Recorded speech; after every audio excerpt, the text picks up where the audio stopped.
Bonsoir, bonjour, je ne sais pas à quelle heure vous regarderez ce clip ou cette vidéo, mais en tous les cas, moi je sors du théâtre de gymnase et je viens de voir la pièce conférence et c'est Marcel et Reynaldo. Marcel Proust, bien sûr, Marcel ce romantique, ce romanesque, cet homme absolument époustouflant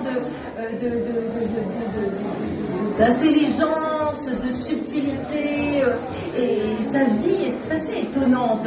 Les deux comédiens qui sont sur scène déploient tout un panel de sensibilité, d'émotion, de drôlerie, de charme, parce que Marcel Proust était un homme absolument charmant, qui savait lier les mots et le langage, le verbe, l'émotion et surtout la musique, puisque Reynaldo, son ami, était musicien.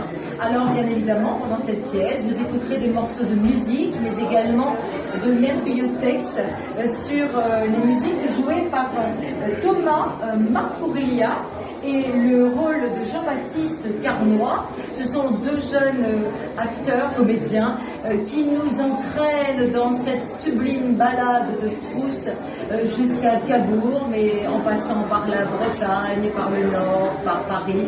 C'est absolument magnifique et ça fait du bien, surtout après une heure d'embouteillage. C'était un très beau voyage. Un très beau voyage. Merci beaucoup. Bonjour à tous, je suis Thomas Marfolia. Je suis actuellement en production au Théâtre du Gymnase tous les jeudis soirs jusqu'à début 2024 à peu près, dans une production qui s'appelle Marcel et Reynaldo. Pourquoi Marcel et Reynaldo? C'est l'histoire donc de Marcel Proust et du compositeur Reynaldo Hahn, qu'on a aujourd'hui pratiquement complètement oublié parce qu'il a été écrasé par la popularité évidemment de Marcel Proust. Et je vous invite à venir voir ce spectacle écrit par Frédéric Lepage, une plume absolument exceptionnelle, qui va venir décrire l'évolution de cette relation absolument extraordinaire, d'un amour devenu après une amitié, une rivalité aussi entre tout ça. Et je suis sûr que ça peut vous toucher. Voilà. Oui, et alors une fidélité à l'amitié qui est exceptionnelle, quoi. C'est remarquable. C'est-à-dire que, à la base, Marcel Proust, il est personne à l'époque, et c'est Reynaldo Hahn qui va se rendre compte du génie de cet homme-là, alors que la superstar à l'époque, c'est Reynaldo Hahn. Et ensuite, ce rapport-là va s'inverser. C'est-à-dire que petit à petit, en fait, Reynaldo Hahn va être éclipsé, il ne sera plus considéré comme un génie, notamment parce qu'il ne mène pas une vie de débauche comme a pu l'être Marcel Proust.